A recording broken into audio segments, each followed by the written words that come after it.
થરાદના જમડા પુલ પાસે બાઇક અને ચંપલ મળતા આશંકા ઉઠી હતી કે એક જ પરિવારના 4 સભ્યોએ કેનાલમાં ઝંપલાવ્યું હોવાના પરિવારના આક્ષેપ.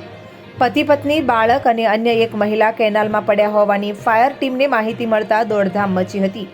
થરાદ ફાયર બ્રિગેડ અને તરવૈયાઓએ 4 કલાક સુધી જીવના જોખમે શોધખોળ ચલાવી આખરે ચોંકાવનારો વળાંક. ત્યારે પરિવારના 4 સભ્યો વાવ તાલુકાના ચાંદરવા ગામેથી જીવંત મળી આવ્યા. એક જ પરિવારના 4 લોકો કેનાલમાં પડ્યા હોવાના સમાચાર પર વિસ્તારભરમાં ખળભળાટ. ત્યારે તંત્ર પણ દોડતું થયું. ઘણી ન્યૂઝ ચેનલો અને સોશિયલ મીડિયામાં અધૂરી માહિતીએ સમાચાર ચાલતા તાલુકાનું વહીવટી તંત્ર અને વિસ્તારમાં દોડધામ મચી હતી.